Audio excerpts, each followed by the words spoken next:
What's going on, guys? Welcome back to Clay'sCoins. I believe competence creates confidence, so I'm here to bring you some information, education, and better understanding of cryptocurrency and the stock market. To get it out of the way, I will say, this is not financial advice. I'm not a financial advisor. This is not an indication nor a suggestion to buy, hold, or sell any cryptocurrency or stock talked about in this video or on this channel.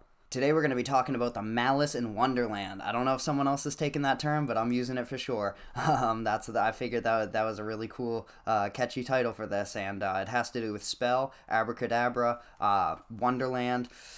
There's some tea being spilt in the crypto world right now, and I had to do some digging because this story's kind of been swept under the rug, and this is something that we should all be paying attention to. It may not affect you personally, but it's definitely something you need to look at if you're just getting into crypto and any sort of investing, really. This is a great example of why you need to do your due diligence and understand and have belief in companies that you invest in, not just gamble with them. Real quick though, guys, I got to do the YouTube stuff.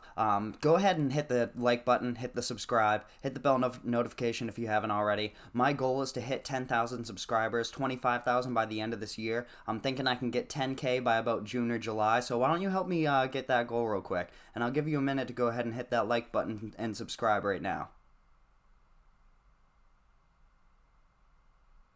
Dope. Thank you so much. The Malice in Wonderland. Abracadabra. A spell has been cast on you to believe magic internet money might not be too good to be true.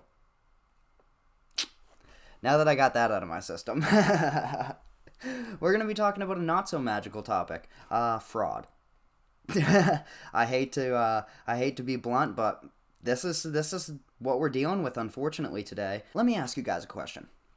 If you were allocating positions in a company that you had formed and the job of chief financial officer came around, you know, the guy who handles all the money, the CFO, pretty important deal, right? CEO, CFO, these are COO, these are like, you know, the highest up in the companies. It's someone you want to have a lot of trust and faith in, right?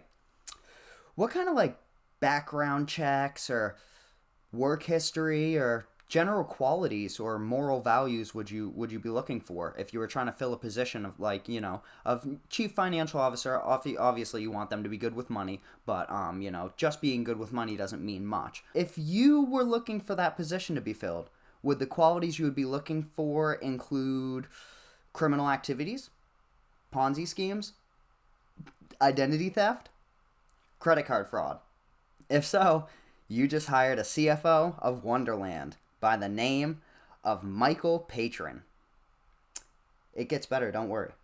He operated under the alias 0X-Sifu, Sifu, S-I-F-U. You guys can correct me if I'm wrong. I don't really care if I'm saying his name wrong. You know, there's a special place in you-know-where for people who scam and fraud and all that stuff. I don't take too kindly to that, but he goes by Sifu, which is always what you want, really, when you're dealing with someone who's been convicted of identity theft, is to have them be anonymous and go under an alias. Definitely, right? You know, that seems like a safe bet. Don't worry now.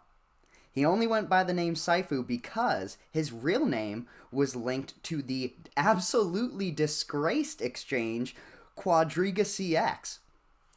I don't know if you guys remember that or not. I won't get too deep on that entire disaster of a company. But if people found out that Michael Patryn was, or Sifu was Michael Patryn, they would remember QuadrigaCX. And if they remembered that, they might remember the $190 million of user funds that he lost. I gotta say, though, it's actually pretty impressive that it almost worked. I mean, this guy had a tarnished background and really almost made it, and, you know, fake it till you make it really almost worked with him.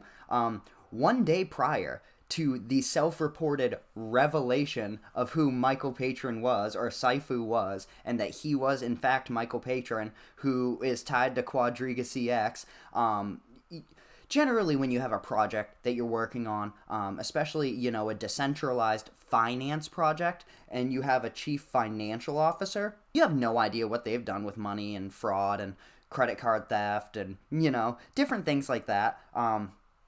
That doesn't really matter.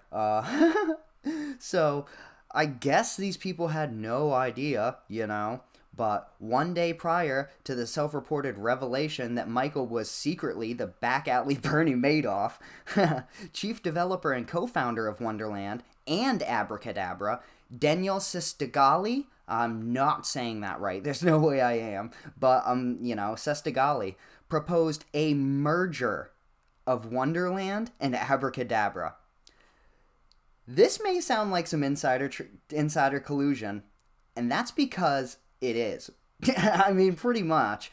Popsicle, Wonderland, Abracadabra, and what was to be Sushi Swap are all part of a parent conglomeration of board members with individual projects, and that conglomerate is called Frog Nation. I'm not sure if you guys have heard of that. That actually has a decent amount of popularity, especially when you come to Sushi Swap, who's backed out of this completely. They cut ties. They're out. they weren't taking any chances with this. But Abracadabra, Magic Internet Money, Spell Token, these are very, very popular, especially Spell, are very, very popular cryptos. I'll pull up CoinMarketCap and show you something funny about them actually right now. Here's Wonderland.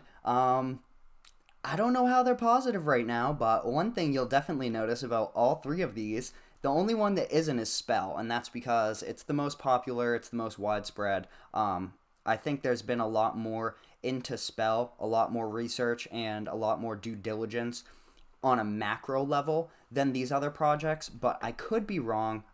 But if you'll notice, the infamous orange flags are here, the caution signs, not verified. Magic Internet Money, not verified.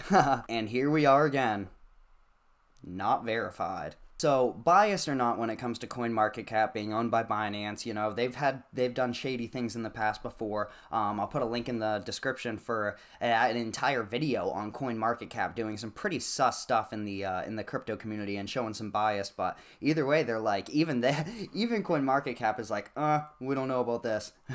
We don't know about this, whether or not this is verified or not. There's a lot of stuff going on here, but plenty of questions for Frog Nation are arising now. I mean, when you have Popsicle Finance, Wonderland, Abracadabra, what was gonna be Sushi Swap, which is a massive NFT platform, how could they ever let this happen? I mean, that's the number one question I have. No matter, I mean, how did this happen? How did you have a credit card and identity thief and a fraudulent individual go under an alias name and start another crypto company after he already lost $190 million of user funds on a different crypto exchange? I mean, this guy is a criminal, and he almost made it big. They knew who Patryn was, what he had done, and thought, it'll be all right. We'll let a con man use a fake name and handle all the money. I mean, I guess. I don't know what else. Sushi Swap is out. Wonderland is being liquidated with the money returning to investors. They almost closed the entire project down when this came out. If that doesn't say anything.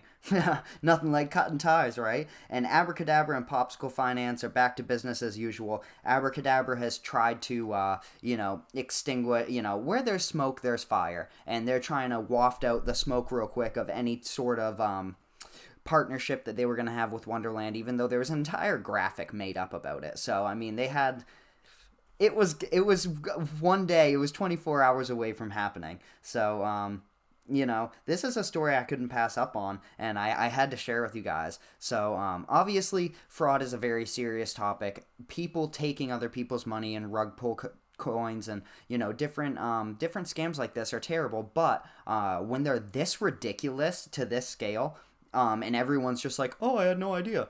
It's almost comical, the amount of backdoor corruption that we can witness in something that's supposed to be decentralized and is supposed to exist to avoid all of this collusion, corruption, and retail investors' money being taken from them. Well, all they know is they have a cool project. They believe the people behind it are who they say they are. But I mean, if we don't even know that, then who do you know? And then the people behind it are like, I don't even know who we are. So, all in all, this is just it's a Malice in Wonderland.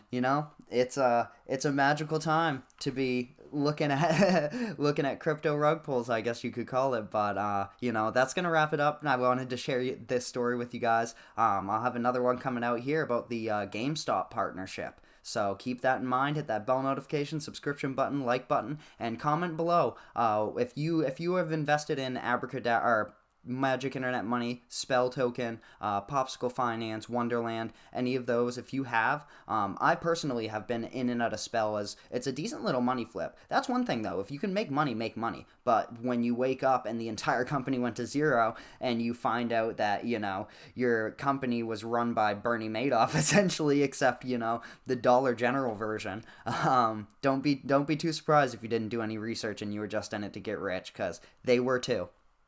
So, all that being said, guys, take care of yourself, stay hydrated, have a nice day.